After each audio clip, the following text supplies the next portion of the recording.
എത്രയോ ദിവസങ്ങൾ കഴിഞ്ഞ് പോലീസ് ഉണ്ടെന്ന് ആരോപിച്ചല്ലേ ശ്രീ ദിലീപിനെ അറസ്റ്റ് ചെയ്യുന്നത്. ശ്രീ ദിലീപിനെതിരെ പൊതുസമൂഹത്തിൽ ഈ രഹസ്യ ഇൻ ക്യാമറ പ്രൊസീഡിങ്സ് ആണ്, നമുക്ക് അറിയില്ല. വെളിയിൽ വന്നപ്പോ ദിലീപിനെതിരെ ഏതെങ്കിലും ഒരു തെളിവെങ്കിലും, എന്തായാലും മാധ്യമങ്ങളെ കാര്യമായി ഉപയോഗിച്ചാണല്ലോ ഈ കേസ് നടത്തിയത്, ഏതെങ്കിലും കടുകുമണി അയോട്ട ഓഫ് എവിഡൻസ് ശ്രീ ദിലീപിനെതിരെ പ്രൊഡ്യൂസ് ചെയ്യാൻ കഴിഞ്ഞോ? ഉദാഹരണം, ദിലീപും പൾസർ സുനീവ് ഏതെങ്കിലും ഒരു ടവർ ലൊക്കേഷനിൽ ഒരുമിച്ചുണ്ടോ? ദിലീപ് പൾസർ സുനിക്ക് കാശ് ഇട്ട് കൊടുത്തതിന് എന്തെങ്കിലും സാധനങ്ങളുണ്ടോ? ഏതെങ്കിലും രീതിയിലുള്ള എന്തെങ്കിലും കണക്ടിങ് ഇവിടെ ദിലീപിന് ഈ കേസുമായി യാതൊരു ബന്ധവും ഇല്ലെന്ന് കേസ് പഠിക്കുന്ന ആർക്കും മനസ്സിലാകും. അങ്ങനെ മനസ്സിലായ ജഡ്ജിയെ ചെയ്ത എന്താ? ജഡ്ജിയുടെ ഹസ്ബൻഡിന് ഇവരുമായിട്ട് രഹസ്യ ബന്ധമുണ്ടെന്ന് പറഞ്ഞു, ജഡ്ജിയുടെ അച്ഛന് രഹസ്യമുണ്ടെന്ന് പറഞ്ഞു. അവസാനം ഹണിയം വർഗീസ് എന്ന അമ്മ, ജഡ്ജി പോട്ടെ, അമ്മ കോടതിയിൽ പറഞ്ഞ വാക്കുകളാണ്, രാഹുൽ ഈശ്വർ അല്ല. എന്റെ 12 വയസ്സുള്ള മോളെ ഒഴിച്ച് ബാക്കി എല്ലാവരെയും ഒരു ഈ കേസിലേക്ക് വലിച്ചിട്ടു എന്ന് ഒരു ജഡ്ജി കോടതിയിൽ പറയുകയാണ്. എന്താ ചെയ്തതെന്നറിയാം? അവിടെയാണ് ഈ സ്ത്രീകളുടെ മഹത്വം. ഞങ്ങൾ പുരുഷന്മാരാണ് ആ ജഡ്ജിയായിട്ടിരുന്നെങ്കിൽ നമ്മൾ തകർന്നു പോയേനെ. കാര്യം ഇത്രയും മീഡിയ പ്രഷർ വരുമ്പോൾ അവസാനം പണ്ടാരം ദിലീപിനെ അറസ്റ്റ് ചെയ്തുകൊണ്ടുകൂടെ എനിക്കെന്തെന്ന് വിചാരിച്ചേനെ. പക്ഷേ ഒരു സ്ത്രീയുടെ നീതിബോധമാണ് അവിടെ കണ്ടത്. കാര്യം അവരൊരിക്കലും സ്ത്രീ വിരുദ്ധയാണെന്ന് മുദ്ര കുത്തി ചാപ്പയടിക്കാൻ പറ്റില്ലല്ലോ, സ്ത്രീ കൂടി ആയതുകൊണ്ട്. അവരെ പ്രഷറൈസ് ചെയ്ത് സമ്മർദ്ദത്തിലാക്കി കേസ് ജയിക്കാന്ന് വിചാരിച്ചത്. സാറേ, എന്ത് ചെയ്യാൻ പറ്റും? ദിലീപിനെതിരെ കടുകുമണി പോലും തെളിവില്ല. ഒരു തെളിവുമില്ലാതെ ദിലീപിനെ 85 ദിവസത്തോളം ജയിലിൽ അടയ്ക്കുകയും പിന്നീട് ദിലീപ് ഇപ്പോഴും പോരാടിക്കൊണ്ടിരുന്നു.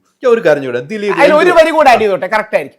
കേരള ചരിത്രത്തിൽ നമ്മുടെ മാധ്യമങ്ങളെയും കൂടെ വെച്ചാണ്, ഞാനൊരു മാധ്യമ പ്രവർത്തകനാണ്, എനിക്ക് മാധ്യമങ്ങളെ ഇഷ്ടമാണ്, സെൽഫ് ക്രിട്ടിക്കലായിട്ടും കൂടിയാണ്. ചാരക്കേസും നമ്പിനാരായണന്റെ കേസും കഴിഞ്ഞാൽ കേരള പോലീസിന്റെയും മാധ്യമങ്ങളുടെയും the lowest point is Dileep case. ചാരക്കേസിൽ ഇന്ത്യയിലെ ശാസ്ത്രജ്ഞനായ നമ്പിനാരായണനെ 50 ദിവസം ജയിലിട്ടിട്ട് രാജ്യദ്രോഹി എന്ന് മുദ്രകുത്തി വേട്ടയാടി ഒരു ബന്ധവുമില്ലാത്ത ആ മനുഷ്യൻ മാലദ്വീപിലെ സ്ത്രീകൾ വഴി പാകിസ്ഥാൻ ഇന്ത്യയുടെ ക്രയോജനിക് എഞ്ചിൻ വിറ്റു എന്ന കള്ളക്കഥ ഉണ്ടാക്കിയ കേരള പോലീസിലെ ചില ആൾക്കാരെ പോലെ ശ്രീ ദിലീപ് 86 ദിവസം ജയിലിൽ കിടന്നതാണ്. ഒന്ന് ഓർക്കണം, നമ്മുടെ രാജ്യത്തിന്റെ ISROയിലെ ശാസ്ത്രജ്ഞൻ ഇന്ത്യക്ക് പോലും ക്രയോജനിക്കില്ല, അതിന്റെ സാധനം മാലദ്വീപ് വഴി പാകിസ്ഥാനിലെ ISIക്ക് വിറ്റു എന്ന് കഥ ഉണ്ടാക്കുന്നവരാണ് ഈ പോലീസുകാർ. ദൈവത്തെ ഓർത്ത് സിനിമയിൽ പോകണം, നിങ്ങൾ നല്ല കഥകൾ എഴുതണം. പോലീസ് ഡിപ്പാർട്ട്മെന്റ് ഇരുന്ന് ഈ കഥകൾ എഴുതരുത്. അതിന്റെ ഒരു തെളിവും കൂടെ അങ്ങേക്ക് കൺവിൻസ്ഡ് ആകുന്ന, കേട്ടോണ്ടിരിക്കുന്നവർ കൺവിൻസ്ഡ് ആകുന്ന ഒരു ചോദ്യം ചോദിക്കാം. ദിലീപ് 4 പോലീസുകാരെ കൊല്ലാൻ ശ്രമിച്ചു എന്ന കേസുണ്ടല്ലോ, അതെന്തായി? അതിനെക്കുറിച്ച് എന്തേ ആരും അന്വേഷിക്കാത്തത്? പോലീസുകാരുടെ ജീവന് വിലയില്ലേ? പോലീസുകാർ 4 പോലീസുകാരെ ദിലീപ് കൊല്ലാൻ ശ്രമിച്ചു. ഓർമ്മയുണ്ടോ? ഗ്രൂപ്പിലിട്ട് തട്ടും. അതായത് നമ്മുടെ കിങ് ലെസനുടെ പോലെ ഗ്രൂപ്പിലിട്ട് തട്ടാൻ ദിലീപ് തീരുമാനിച്ചു. ശ്രീ ബാലേന്ദ്രകുമാർ അദ്ദേഹത്തെ അവസാന കാലം ഞാൻ ബഹുമാനിച്ചിട്ടേ ഉള്ളൂ, നമ്മളിപ്പം വിട്ടകന്നു. ഞാൻ അദ്ദേഹത്തിന് എന്നാൽ കഴിയുന്ന സപ്പോർട്ട് ചെയ്യണമെന്ന് വിചാരിച്ചാണ്. പിന്നെ എന്തെങ്കിലും പ്രശ്നം ഉണ്ടാവുന്നു അല്ലെങ്കിൽ കോൺട്രവേഴ്സി ഉണ്ടാകുന്ന വിചാരിച്ചാൽ അദ്ദേഹത്തിന്റെ അവസാന കാലം വരെ വ്യക്തിപരമായി ഞാൻ ബഹുമാനം സൂക്ഷിച്ചിരുന്നു. ആശയപരമായ വ്യത്യാസമൊക്കെയാണ്. ബാലേന്ദ്രകുമാർജി അടക്കമുള്ള ആൾക്കാർ വന്ന് ഗ്രൂപ്പിലിട്ട് തട്ടും തുടങ്ങിയ കാര്യങ്ങൾ പറഞ്ഞു. എന്തേ ആ 4 പോലീസുകാരെ കൊന്ന കേസിൽ ആർക്കും ദണ്ഡമില്ലേ? അല്ലെങ്കിൽ കൊല്ലാൻ ശ്രമിച്ച കേസിൽ തെലുങ്ക് സിനിമ മോഡൽ പറഞ്ഞല്ലോ, കാവ്യാമാധവനാണ് മാഡം എന്ന് പറഞ്ഞ് ഇവിടെ നമ്മൾ 3-4 ദിവസം ഏറ്റവും പ്രമുഖമായ ചാനലുകൾ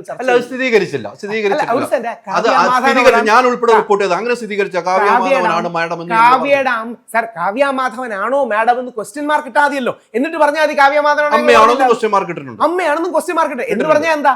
കേൾക്കുന്നവന് കാവ്യമാധവനാണ് വേണമെന്നല്ലേ? ഇത് നമ്മുടെ ബിജു മേനോന്റെ ഉണ്ടത്ര ടെക്നിക്കാണ്. ഉണ്ടത്ര എന്ന് പറഞ്ഞു കഴിഞ്ഞാൽ പിന്നെ ഡിഫോമേഷൻ വരാൻ പറ്റില്ല. അതായത് സാധാരണക്കാർ മനസ്സിലാക്കേണ്ടത്, നമ്മൾ മാധ്യമങ്ങളുടെ ഭാഗത്തു നിന്ന് കാവ്യാമാധവൻ ഇതിന്റെ പിന്നിൽ ഉണ്ടത്രേ എന്ന് പറഞ്ഞു കഴിഞ്ഞാൽ പിന്നെ കാവ്യാമാധവന് കേസ് കൊടുത്താലും ഞങ്ങൾ അങ്ങനെ പറഞ്ഞില്ലെന്ന് മീഡിയക്കാർക്ക് പറയാം. കാവ്യാമാധവനാണ് മാഡം, കാവ്യയുടെ അമ്മയാണ് മാഡം. പിന്നെ വേങ്ങരയിലെ മുസ്ലിം ലീഗിന്റെ നേതാവിന് 50 ലക്ഷം രൂപ കൊടുക്കാൻ പോയി. ഗോൾച്ചനുമായിട്ടുള്ള ബന്ധം, ദാവൂദ് ഇബ്രാഹിമായിട്ടുള്ള ബന്ധം, ഇതൊക്കെ എവിടെ പോയി? ഇതൊക്കെ ബാലേന്ദ്രകുമാർ വന്ന് പറഞ്ഞതിന്റെ അടിസ്ഥാനത്തിലാണ്. ഒന്നും പറഞ്ഞോ, മാധ്യമങ്ങളുടെ സൃഷ്ടിയല്ല ഒന്നും. ഒരാള് വന്ന് തെളിവ് സഹിതം പറയുന്ന ഓഡിയോ ഉൾപ്പെടെ കേൾപ്പിച്ച സംഭവം, ഓഡിയോ ഉൾപ്പെടെ കേൾപ്പിച്ച സംഭവം. ഓഡിയോ രാഹുലും കേട്ടിട്ടുണ്ടോ? കട്ട് ചെയ്ത് വെച്ച ഓഡിയോയിൽ അവിടെ ഇവിടെയും തെളിയിക്കുന്ന കാര്യം കൊണ്ട് എന്താ ഉണ്ടാകുക?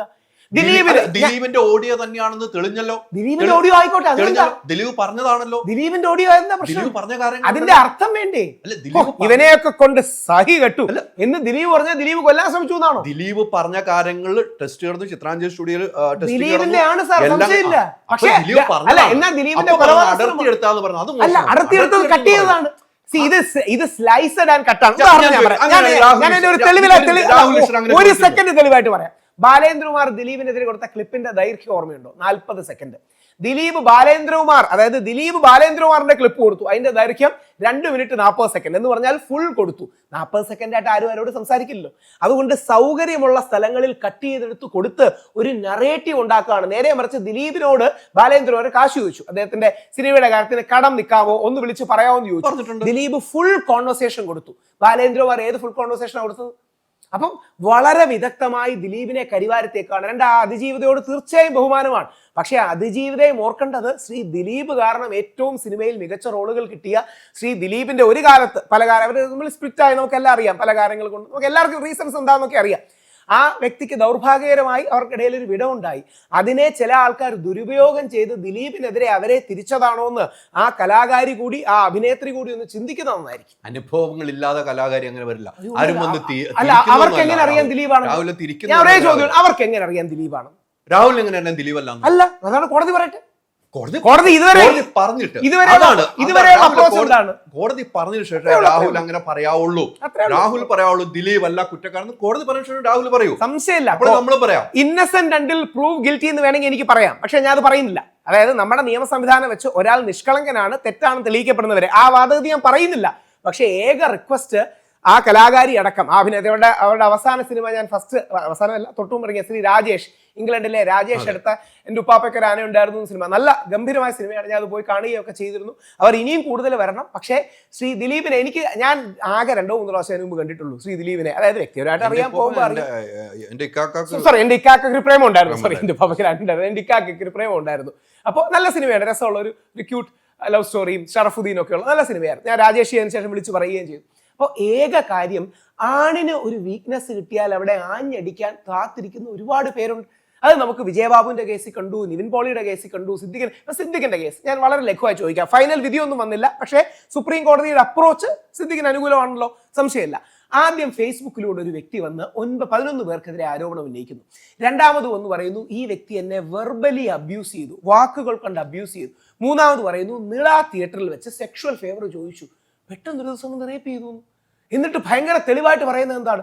ആ റൂമിൽ നിന്ന് താഴോട്ട് നോക്കിയാൽ അവിടുത്തെ സ്വിമ്മിംഗ് പൂൾ കാണാം. ബാസ്കറ്റ് ഹോട്ടലിൽ ഒരിക്കലെങ്കിലും പോയിട്ടുള്ള അറിയാം, 10-20 റൂമിൽ നോക്കിയാൽ സ്വിമ്മിംഗ് പൂൾ കാണാം, താഴെ നോക്കിയാൽ സ്വിമ്മിംഗ് പൂളും മേളിലുള്ള മുറിയും കാണാം.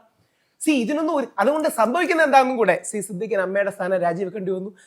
അമ്മ സംഘടനയിൽ വലിയ ഉൾപൊട്ടിത്തെറികളും കാര്യങ്ങളും ഉണ്ടായി.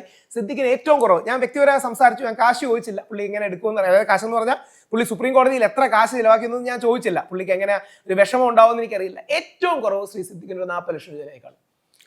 മുകുൾ റോഹത്തകിയാണ് വന്നത്, 4-5 അപ്പിയറൻസ്. അപ്പൊ അല്ലെങ്കിലേ ഉള്ളൂ കേട്ടോ, അപ്പൊ ഏറ്റവും കുറവാണ്. സാറൊക്കെ പറഞ്ഞു. അല്ല, ഒറ്റ വരിയും നിർത്താം. സിദ്ദിഖിന്റെ മകൻ ഷഹീനും ഈ അടുത്തിടയ്ക്ക് ജനിച്ച അവരുടെ കൊച്ചുമോൾക്കും കിട്ടേണ്ട കാശല്ലേ 40 ലക്ഷം രൂപ എന്നൊക്കെ പറഞ്ഞാൽ എത്ര വർഷങ്ങളുടെ പ്രയത്നമാണ്. എന്നെയാണ് നാളെ ഈ കേസ് അറസ്റ്റ് ചെയ്തെങ്കിൽ എനിക്ക് 2 പിള്ളേരുണ്ട്, യാഗും യുഗും. ഞാൻ ഒരിക്കലും നാമ്പിള സാറിനെ ഒന്നും വിളിക്കില്ല, അല്ലെങ്കിൽ മുകുൾ റോഹത്തകി വിളിക്കില്ല. ഒരു 2-3 ആഴ്ച ജയിലിൽ കിടക്കാമെന്ന് വിചാരിക്കും.